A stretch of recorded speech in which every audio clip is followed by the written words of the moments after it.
My name is Nora Vance, and if you had looked into the Skagit County courtroom on that rainy Tuesday morning, you would have seen a daughter being publicly slaughtered by her own father's words.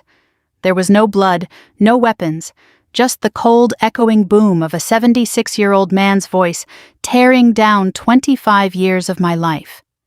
"She's an impostor," my father shouted in court, his finger shaking with a mixture of manufactured rage and genuine greed as he looked at the judge. Then sneered back at me. "An absolute fraud. Your Honor demanding everything I had. She's trying to steal a dead woman's legacy, and I want her stripped of every single acre." The gallery, packed with neighbors I had known since childhood, gasped in unison. The heavy oak walls of the courtroom seemed to close in on me, the damp smell of wet wool and small-town gossip suffocating the air. I didn't flinch. I didn't cry. I sat perfectly still, my spine locked in the rigid posture I had learned decades ago, watching the man who gave me life try to destroy me for a strip of waterfront property. But to understand how a father could stand before a judge and call his eldest daughter a thief, you have to look outside the windows of that courtroom, past the mist rolling off the waters of Anacortes, Washington, and into the quiet, grueling reality of the life we actually lived. Anacortes is a hard-working town, a place built on the backs of fishermen, refinery workers, and military families who know the exact cost of $1 and the heavy weight of a brutal winter. My mother, Sarah, was the backbone of our corner of the county. She owned the Vance Maritime Wharf, a historic weathered stretch of docks and warehouses that kept a dozen local crabbing boats running and supplied the town with its pride. For 30 years, she ran it entirely alone.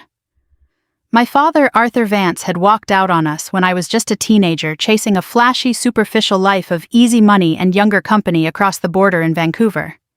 He didn't care about the wharf when the roofs were leaking, or when the salmon runs failed, or when my mother sat at the kitchen table by the light of a single bulb weeping over past due property taxes.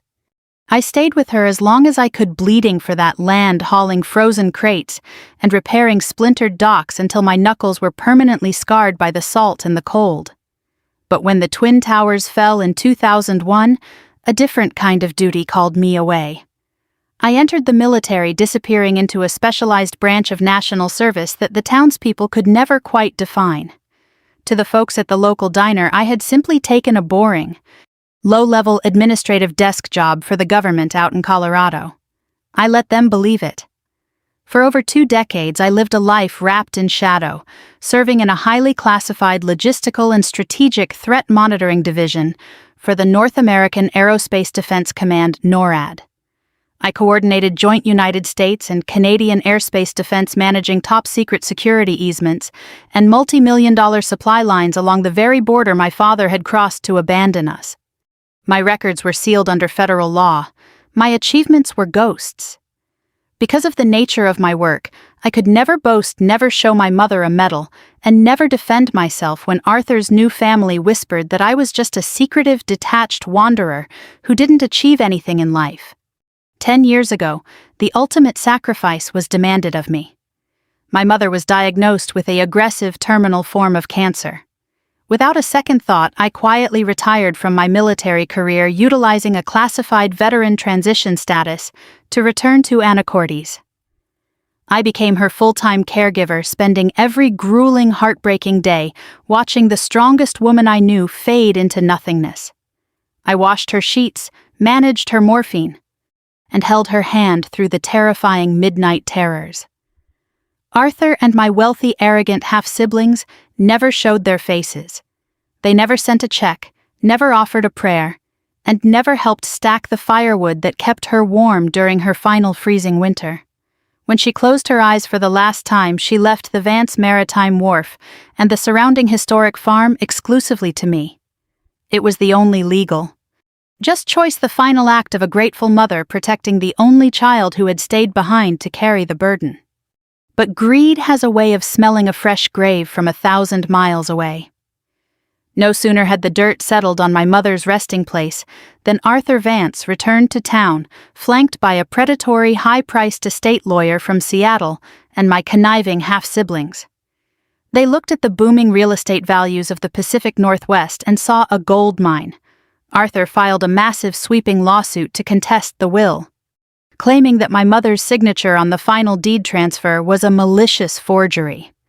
Because my past 25 years were a complete blank slate of redacted government files, Arthur's lawyer built a terrifyingly convincing narrative.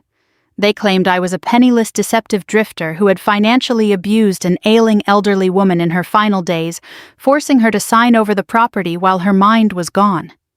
They painted me as a ghost, an impostor who had fabricated a fake government background to hide a history of financial fraud and unstable employment.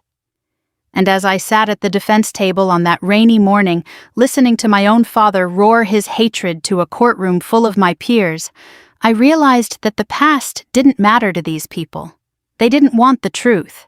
They wanted the land, and they were entirely willing to bury my reputation under a mountain of lies to get it. The sting of a stranger's cruelty is a passing storm, but the betrayal of a parent is a slow, freezing rain that settles deep into the marrow of your bones. As the echoes of my father's shout faded against the high courtroom ceiling, the silence that followed was heavy and judgmental. I could feel the eyes of my neighbors boring into the back of my neck. These were people who had known my mother, people who had bought salmon from our docks for decades. And now they were looking at me as if I were a monster who had crept out of the shadows to rob a grieving widower. Arthur sat back down, smoothing the lapels of his expensive wool suit, a look of smug satisfaction settling over his weathered face. His lawyer, a sharp-featured man named Henderson, whose eyes held the cold calculation of a ledger sheet, offered a patronizing smile. They thought they had backed me into a corner. They thought that because my life was a locked vault, I had no weapons left to fight back. To understand the depth of their calculation, you have to understand how my father viewed the world. Arthur Vance believed that everything in life could be bought, sold, or manipulated. When he abandoned my mother and me in the late 80s, he didn't just leave a family. He left what he considered a sinking ship. He moved to British Columbia, started a flashy import-export business that skirted the edges of legality, and raised a new family in a sprawling home overlooking the Pacific. My half-siblings Brad and Melissa grew up wrapped in luxury, never knowing the taste of salt spray on a freezing December morning, or the panic of wondering if the generator would hold out through a coastal gale. They looked down on Anacortes, and they looked down on me. To them, I was the drab, quiet sister who stayed behind a simpleton content to scrape barnacles off old pilings while they traveled Europe and attended private academies. But while they were building a life out of glass and gold leaf, I was forging mine out of iron. When I left for the military in 2001, my mother was the only one who understood the gravity of my departure. She stood on the tarmac, her gray hair whipping in the wind, and whispered, "You protect the country, Nora, and I'll protect the home." And for 24 years, that was the unspoken contract between us. I was deployed to the frozen expanses of the North, stationed at CFS Alert, and later deep within the reinforced bunker of the Cheyenne Mountain Complex. My world became one of satellite telemetry, early warning radar arrays, and high-level strategic logistics. I was responsible for coordinating the invisible shield that monitored the vast, empty spaces between the American Arctic and the Canadian coastline. It was a life of absolute discipline, where a single mistake in a logistics manifest could cost millions of dollars or compromise national security. It was a life that demanded total anonymity. My name disappeared from public registries. My tax returns were processed through a blind federal clearinghouse. To the outside world, my employment record looked like a fragmented series of low-level civil service jobs with no upward mobility. Arthur and his lawyer had discovered this gap during the pre-trial discovery phase. They saw the lack of verifiable corporate employment, the absence of public real estate holdings, and the complete redacting of my military service records as a golden opportunity. They concluded that I had spent the last 2 decades drifting from one failed venture to another, living off government handouts, only to return home when I realized my mother's health was failing so I could worm my way into her will. They didn't know about the quiet phone calls I made to my mother from secure lines in the middle of the night. They didn't know that the anonymous wire transfers that kept the Vance Maritime Wharf afloat during the shipping crisis of 2012 came directly from my classified hazard pay. My mother knew. She kept every single receipt, every single letter I sent her locked away in a heavy steel lockbox beneath her bed. But when she passed away, that lockbox mysteriously vanished from the house while I was at the funeral home arranging her service. I knew within my heart that Brad or Melissa had slipped into the house and stolen it, destroying the only paper trail that proved my financial devotion to the property. They believed that by burning the evidence of my past, they had erased my future. They believed that a court of law would only look at what was visible, and since my sacrifices were invisible, they simply didn't exist. As Henderson stood up to present his opening arguments, he confidently laid out their trap. He produced copies of my redacted files, waving them before the judge like a trophy. "Your Honor." Henderson proclaimed, his voice dripping with theatrical pity. "What we have here is a tragic case of elder exploitation. This woman, Nora Vance, has no verifiable career, no steady income, and no logical reason to be the sole beneficiary of an estate valued at over $4 million. She isolated her mother, cut off communication with her loving husband Arthur, and manufactured a fraudulent deed. She is an impostor hiding behind a wall of government bureaucracy." I looked across the aisle at my father. He wasn't looking at me. He was looking at the mahogany gavel in the judge's hand, waiting for it to fall, waiting to reclaim the land he had despised until it became valuable. The machinery of a small-town smear campaign moves with a terrifying quiet speed. In the weeks leading up to that final courtroom confrontation, my father and his new family hadn't just relied on legal maneuvers. They had set out to completely dismantle my character in the court of public opinion. Anacortes is a tight-knit community where reputations are built over generations and can be destroyed over a single cup of coffee at the local diner. Arthur knew this. He utilized his wealth to hire a public relations consultant from Seattle, and within days a cruel, systematic whisper campaign began to echo through the valley. It started with anonymous tips to the Skagit Valley Herald, suggesting that a high-value waterfront estate was being held hostage by a deceptive unregistered drifter. Every time I walked down Commercial Avenue to pick up mail or buy groceries, I could feel the sudden drop in temperature. Friends I had known since kindergarten would suddenly find something intensely interesting to look at on their shoes as I passed. Mrs. Gable, who had baked pies for my mother during her sickness, walked right past me at the market, her gaze fixed straight ahead. It was a suffocating kind of isolation. When you spend 20 years serving your country in silence, you become accustomed to not receiving praise. You accept that your victories will never be celebrated with a parade, but nothing prepares you for the agony of having your sacrifice twisted into a weapon used to brand you as a criminal. Brad and Melissa, my half-siblings, took a more modern approach to the destruction. They took to social media, posting vague, emotionally manipulative updates about protecting their aging father from elder abuse and seeking justice for a mother who was manipulated in her final moments. They posted pictures of the historic Vance Maritime Wharf, calling it a community treasure that was being neglected by an unstable, secretive outsider. They even went so far as to contact the local fishermen who rented slips at our docks, implying that once the court removed me, their rent would be forgiven and the facilities upgraded. They were buying loyalty with promises carved out of my mother's flesh. Through it all, I chose the path of total silence. My military training had instilled in me a deep, unshakable philosophy regarding conflict. When the enemy is expending energy, throwing dirt, let them. The higher they pile the mud, the taller you will stand when the ground dries. Frank, my trusted attorney, begged me to let him file a defamation countersuit, but I shook my head. I knew that engaging in a public shouting match with a 76-year-old man would only make me look defensive. It would validate their narrative that I was volatile and desperate. So I continued to wake up at 5 every morning, walked down to the cold, foggy docks, and personally checked the lines on every single boat moored at the wharf. I bore the stares, the whispers, and the cold shoulders with a quiet, unyielding dignity that drove my father's legal team entirely mad. The breaking point arrived on the first Monday of November. Henderson filed an emergency motion to freeze the Vance Maritime Wharf's operating bank accounts, alleging that I was draining the estate's funds to hide assets before the final judgment.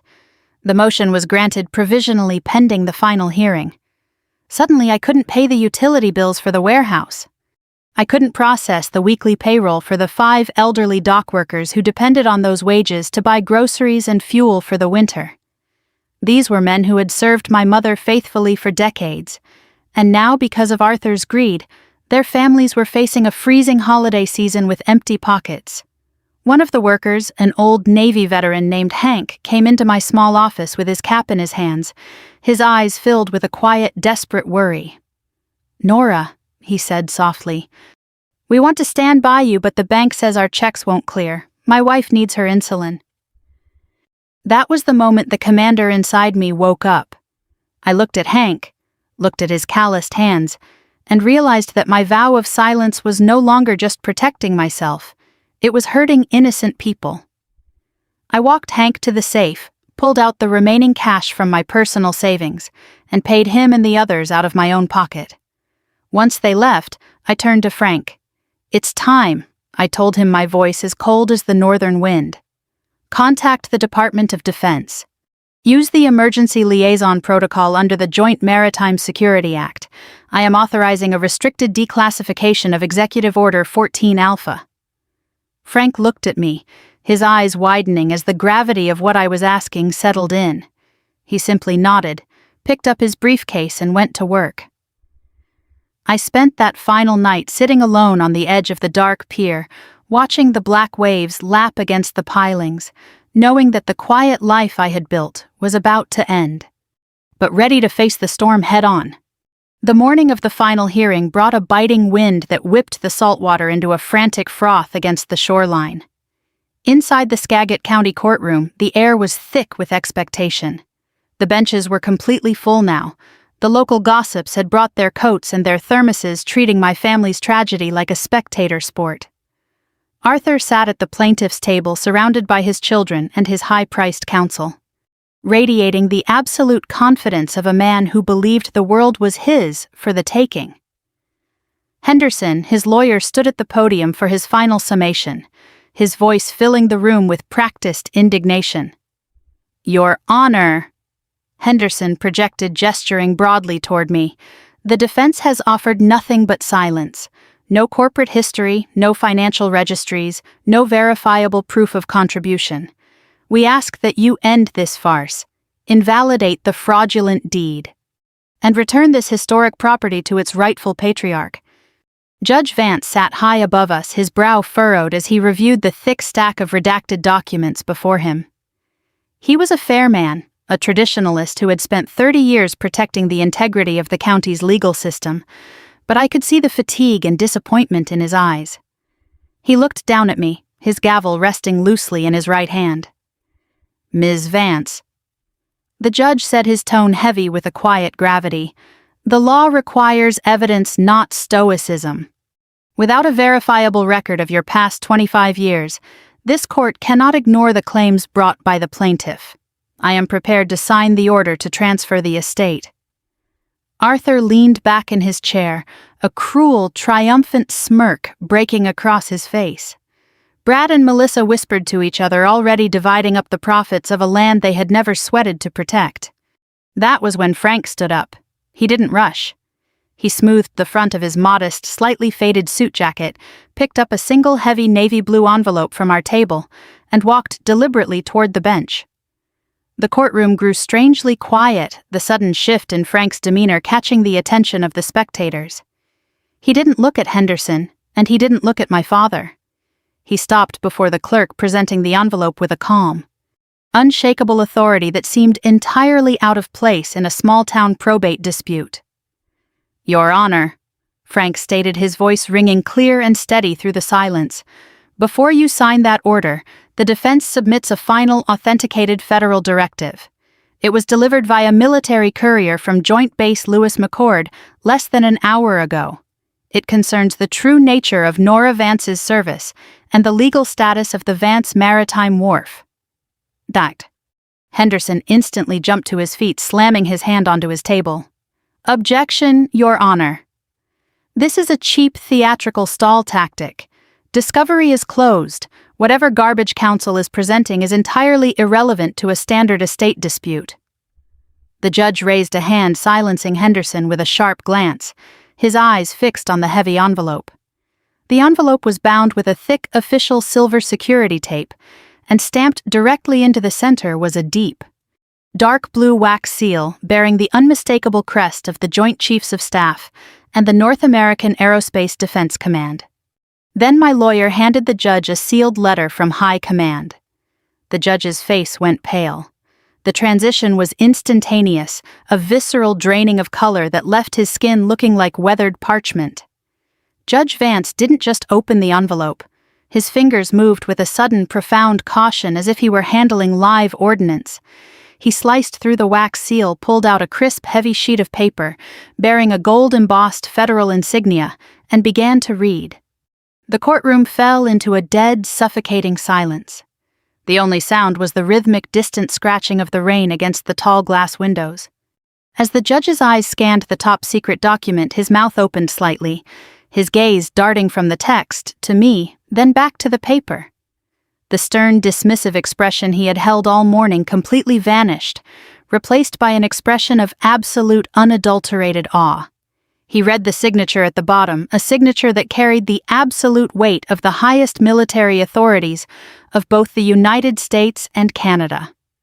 I watched as a visible tremor ran through his hand, the paper rustling softly in the quiet room. He realized in an instant that he wasn't just looking at a property dispute anymore. He was looking at an issue of supreme national security, a piece of living history sitting quietly at the defense table. With a sudden sharp movement, Judge Vance gripped the edges of his bench. He didn't look at Arthur, and he didn't look at Henderson. He cleared his throat, a loud, commanding sound that shattered the silence of the room like a gunshot. He adjusted his heavy black robes, pulling himself up to his full height, with a level of formal reverence that the spectators had never witnessed in all his years on the bench. He looked out at the packed gallery, his voice booming with an unshakable military authority that left no room for hesitation. He locked his eyes onto the bailiff at the back of the room and barked the command, "All rise." The command echoed off the oak panels, and for a second nobody moved. The sheer confusion in the room was palpable. Neighbors looked at neighbors. Henderson stared blankly at his legal pads, and my father remained frozen in his chair, his jaw hanging open. The bailiff immediately snapped to attention, his boots clicking against the linoleum. "All rise for the reading of a federal executive order," the bailiff boomed. Slowly, awkwardly, the entire gallery scraped their chairs back and stood up. Arthur scrambled to his feet, his smug confidence evaporating into a panicked bewilderment. He looked across at me, his eyes darting up and down as if trying to find a hidden weapon on my plain, dark suit.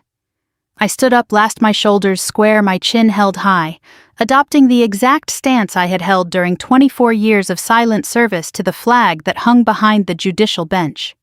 Judge Vance did not sit back down. He held the gold-embossed document in both hands, his voice dropping into a formal, resonant cadence that commanded absolute submission from everyone in the room. "Let the record show," the judge announced, his eyes sweeping over the stunned crowd, "that this court has received an official national security directive issued jointly by the Department of Defense and High Command at NORAD headquarters. This document officially declassifies the status of the defendant, Nora Vance, and the specific property known as the Vance Maritime Wharf." He paused, looking directly at my father, whose face had gone from pale to a ghostly, sickly green. For the past 24 years, Commander Nora Vance did not abandon her family, nor was she an unemployed drifter. She was the chief logistics officer for the Joint Maritime Early Warning Division, operating under total federal anonymity to protect the strategic northern borders of this continent. A collective gasp rippled through the gallery. Mrs. Gable put her hand over her mouth, and the local fishermen in the back row began to mutter in disbelief. The woman they had shunned at the grocery store, the woman they had accused of being an parasitic fraud, was a highly decorated military commander who had spent her youth standing between them and the silent threats of the cold northern skies. The judge turned the page, the crisp paper snapping sharply in the quiet room. Furthermore, Judge Vance continued, his tone hardening as he looked down at Henderson. The document explicitly details that during the shipping crisis of 2012, the Vance Maritime Wharf was officially designated as a restricted federal maritime security easement. The funds utilized to maintain these docks were not stolen. They were classified federal subsidies tied directly to Commander Vance's hazard pay, ensuring this port remained operational for national defense logistics. The legal trap my father had spent months building didn't just fail, it detonated in his face. Henderson looked down at his files, his hands shaking so violently that his pen slipped from his fingers and clattered to the floor. He knew the law inside and out, and he knew that the moment the word federal entered a local probate court, the game was entirely over. Therefore, Judge Vance declared, slamming his hand down onto the bench, this court finds that the deed executed by the late Sarah Vance is not only completely authentic, but it is also protected under the Service Members Civil Relief Act and permanent federal national security trusts. This estate cannot be transferred, cannot be sold, and cannot be contested by any civilian entity. The plaintiff's claim is dismissed with prejudice. The gavel fell with a sound like a thunderclap. The tension in the room snapped instantly into a chaos of whispers and shifting feet. But I didn't look at the crowd. I locked my eyes onto my father. Arthur Vance looked as though he had aged 10 years in 10 seconds. His expensive wool suit suddenly seemed too big for his shrinking frame, his shoulders slumping as the reality of his total defeat washed over him. He reached out to grab Brad's arm for support. But my half-brother was already packing his leather briefcase, refusing to look his father in the eye. Melissa was already heading toward the back exit, her heels clicking rapidly as she fled the public embarrassment. They hadn't come to support an aging father. They had come to collect a paycheck, and now that the money was gone, they had absolutely no use for him. Arthur sank back into his chair, entirely alone at the plaintiff's table. He looked up at the ceiling, his mouth moving silently as if trying to find a lie big enough to save him from the ruin he had brought upon himself. He had spent his entire life believing that money and manipulation could conquer anything, that a quiet daughter could be bullied into submission, and that silence was a sign of weakness. He had forgotten that the quietest waters are often the deepest, and that the shield which protects a nation is built by those who do not need to shout to be strong. Frank turned to me, a proud, tired smile breaking across his old face, and extended his hand. "Congratulations, Commander," he whispered softly. I took his hand, but as I looked at the broken old man across the aisle, my victory didn't taste like sweetness. It tasted like the cold, gray salt of the Pacific morning. The victory in that courtroom was total, but the aftermath of a family's destruction leaves a bitter harvest that no legal triumph can ever sweeten. In the months that followed, the truth settled over Anacortes, like the thick winter fog that rolls in from San Juan Island. The neighbors who had looked away when I passed them at the market suddenly found their voices again. I received dozens of polite notes, awkward apologies over the backyard fences, and invitations to community dinners. Mrs. Gable even dropped off a fresh blackberry pie on my porch, leaving it with a small handwritten card that read, "To our hometown hero, forgive us." I accepted their gestures with a polite nod, but I didn't let them close. When you have looked at the world through the cold, precise lens of strategic defense, you learn to value steady loyalty far more than the sudden fair-weather praise of a crowd that changes its mind with the morning newspaper. The Vance Maritime Wharf thrived. With the federal freeze lifted and our accounts restored, the docks buzzed with life once more. Hank and the other dock workers received their back pay with an extra bonus for their steadfast endurance during our darkest weeks. The old wooden warehouses were reinforced, the crabbing boats went back out to sea, and my mother's legacy was firmly secured for the generations to come. But while my world was stabilizing, The world my father had built out of cards and arrogance was completely dissolving. The declassification of our property dispute had unintentionally pulled a thread that unraveled Arthur's entire life. The federal document presented to Judge Vance had revealed that Arthur's flashy Canadian import-export businesses had been skirting the edges of border security regulations for nearly a decade. The exposure triggered a massive sweeping federal audit by both United States and Canadian customs authorities. Within 6 months, his assets were frozen, his accounts were seized for back taxes, and the sprawling glass mansion in Vancouver was foreclosed upon by the bank. Brad and Melissa, true to their shallow nature, immediately vanished from his life the moment the fountain of easy money ran dry. They didn't call him, they didn't help him pack, and they left him to face the cold reality of his old age entirely on his own. On a freezing rain-drenched evening in late January, Frank came by my office at the wharf. He placed a small slip of paper on my desk. It was an address for a dilapidated rusted trailer park located on the muddy flats outside of Burlington. "He's living there, Nora," Frank said softly, his eyes filled with a quiet, non-judgmental concern. "He's 77 now.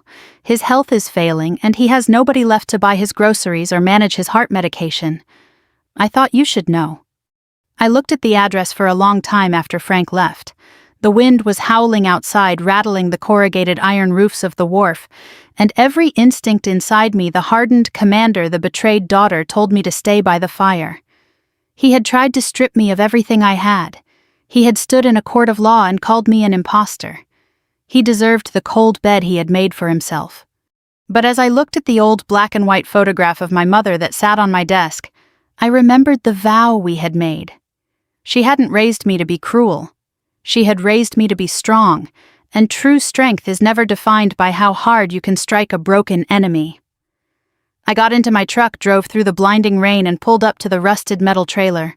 When I knocked on the door, it swung open to reveal a sight that broke something deep inside my chest. Arthur Vance was sitting in a frayed lawn chair by the dim light of a buzzing television wrapped in a thin, stained blanket.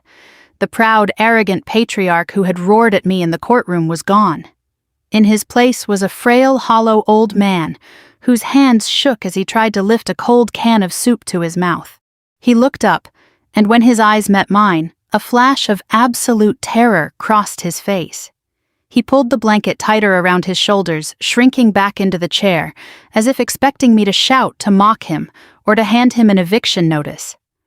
"Nora," he whispered, his voice cracking with a raw, desperate vulnerability I had never heard from him in my entire life. "Are you here to see the end of me?" I didn't say a word. I walked into the damp, freezing trailer, set down a large, insulated thermos of hot beef stew I had brought from home, and placed a heavy wool blanket across his lap. Then I reached into my coat pocket and pulled out a small wooden box. It was the only thing I had salvaged from the house before his family had raided it, a collection of old black and white photographs from the 1970s, back when he and my mother were young, poor, and happy. I set the box on the table next to his medication. "I'm not here to fight a war that's already over, Arthur." I told him, my voice calm, steady, and devoid of malice. "You tried to take everything I had because you thought my life was empty. But you forgot that what I had wasn't just land, it was character. I will never let you hurt me again, and we will never be a normal family. But I won't watch my mother's husband freeze to death in the mud." I told him that I had established a quiet, anonymous medical trust to cover his monthly expenses and ensure a nurse visited him twice a week. Arthur looked at the photos, then looked up at me, his weathered face twisting as a lifetime of suppressed regret finally broke through his defenses. He buried his face in his trembling hands and began to weep, not with the loud, dramatic anger of the courtroom, but with the quiet, devastating tears of a man who realized he had discarded the only real treasure he ever possessed. The sound of my truck's engine idling against the steady drumbeat of the Skagit County rain was the only noise that accompanied me as I drove back to Anacortes that night. My mind kept returning to the image of my father sitting in that small, dimly lit trailer, clutching those old black and white photographs like a man drowning in a sea of his own making. There was no joy in seeing him that way. Over the years, when the sting of his abandonment and the public weight of his lies felt too heavy to bear, I used to imagine what a total victory would look like. I thought it would feel like a bright, roaring fire. Instead, it felt like the quiet, somber gray of a Pacific Northwest dawn, necessary, cold, and profoundly quiet. The following summer brought a rare, brilliant warmth to the coast. The Vance Maritime Wharf was operating at peak efficiency, its weathered docks crowded with crates of fresh Dungeness crab, and the steady, comforting hum of local commerce. One afternoon I stood at the very edge of the main pier, looking out over the deep blue expanse of the water, where the Puget Sound meets the open sea. Hank walked up beside me, leaning his calloused forearms against the cedar railing. He didn't say anything for a long time, he just watched the gulls wheeling through the bright air.